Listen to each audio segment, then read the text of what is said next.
So I finally completed Loyal Pin episode 1, and these are my deductions from it.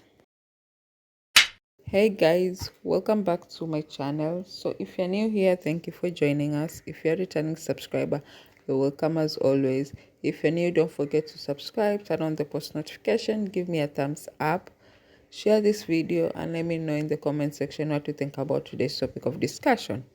Now, I'll be talking about Loyal Pin. So I finally got around watching Loyal Pin. I have been extremely busy dealing with family matters. So I watched it yesterday because I knew episode 2 was going to come out today, and I wanted to catch up before I watched episode 2. Now, first of all, I would like to give honorable mentions. Like, throughout the whole first episode, I will say the person that did it for me, like killed every scene that was on, it was young Becky. So round of applause to her.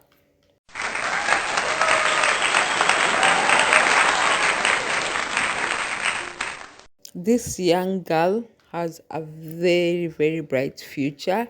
Like, she can act. She killed every scene she was in, not with her pronunciations, not with her facial expressions, not with her body. Like, she did every single thing perfectly. And honestly, she stole the first episode. Now, the second person that I'm going to give honorable mentions to was Becky. She did extremely well. Like, it is very different from what I watched in Gap the series.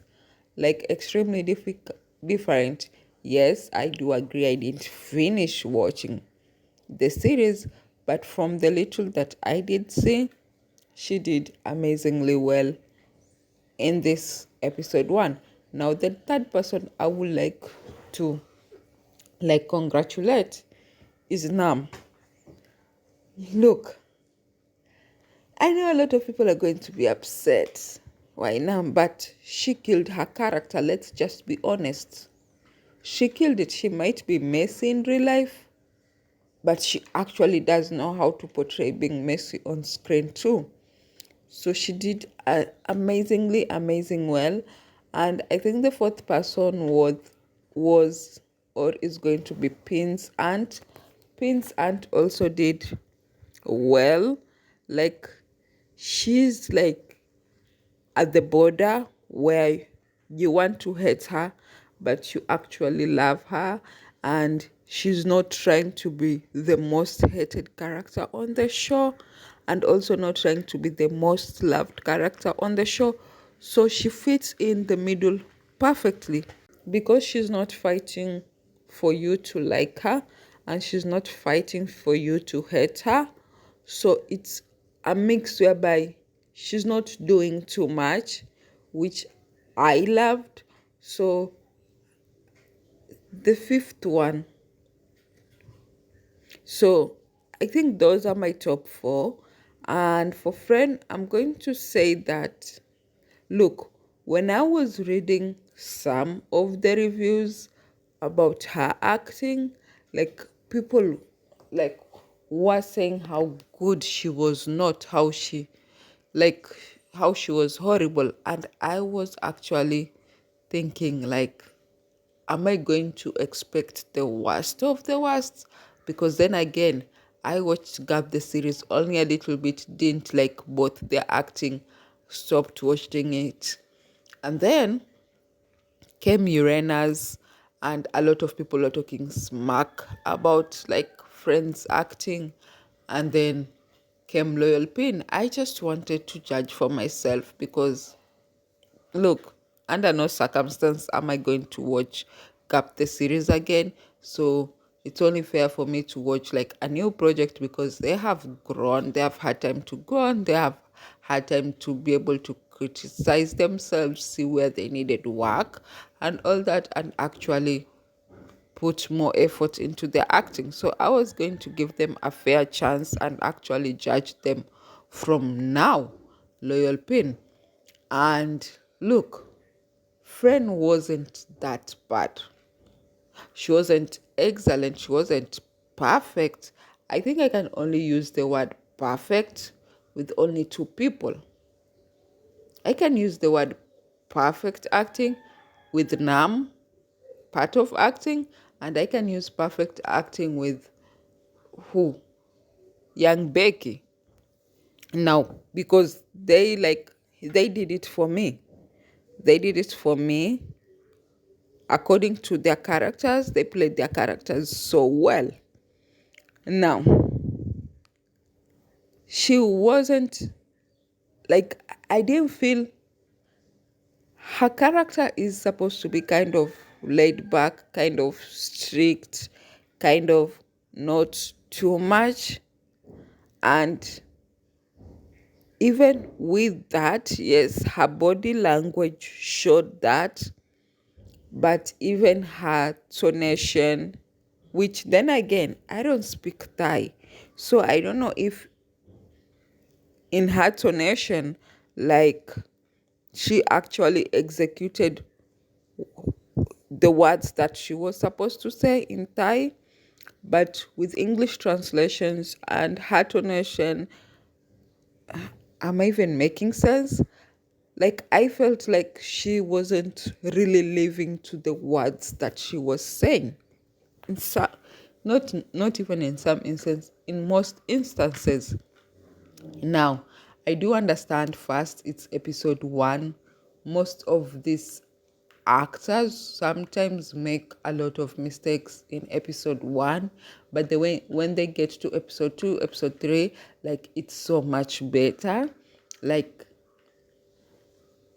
I just wish that she showed more, like her face, more her body language when she's angry, like especially the part where she was bit by a snake.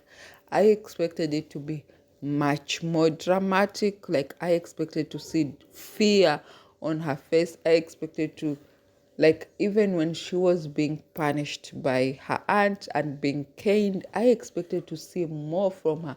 I expected to see more from her body and more from her face. Like, I didn't see it.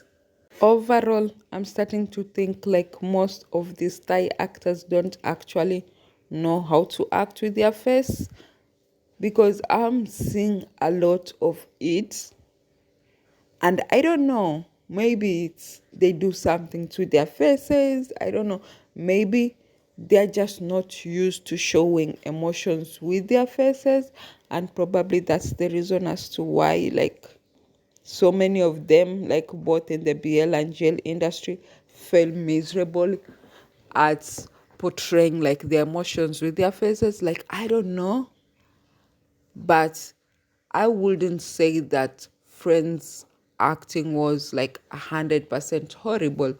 That will not be fair to her, but I wish she could at least do more. I wish she could at least do more. And I am hoping that in the second episode, like, she's going to prove me right. And it was just the first episode jitters. And like in the second episode, she's going to kill it. So I'm looking forward to episode 2. But again, I did have a lot of highlights, laughed a lot during like Nam's character, loved like the young Becky's character, like I loved it. I enjoyed like the aunt's part where she came by, and I also enjoyed Becky's and friends part, because I believed that somehow when Becky was in a scene with friend, like she kind of buffed the whole situation, and it didn't look it wasn't as painful to watch. Now, if the second episode ends up being the same way that the first episode is, I don't think I will watch it to the end of the series until episode 16 if it turns out to be the same as episode 1.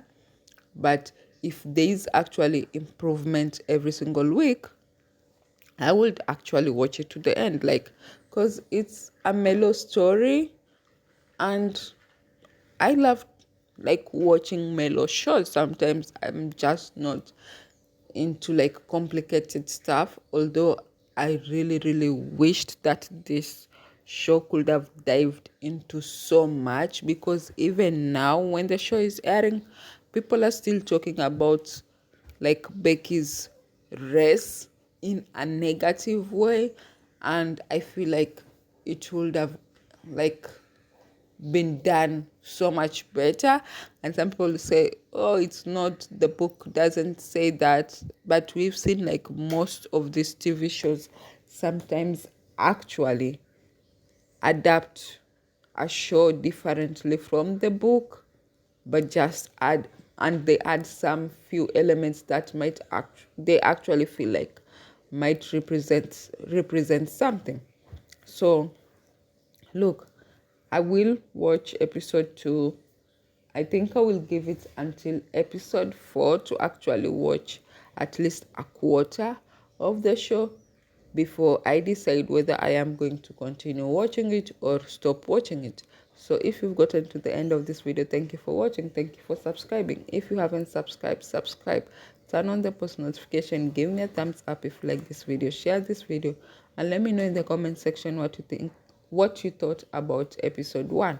Are you looking forward to watching like the whole series? What were your highs? What were your lows? Where would you like people to improve? Like, who is your best character so far? Which scene did you enjoy most? Let me know in the comment section. So bye.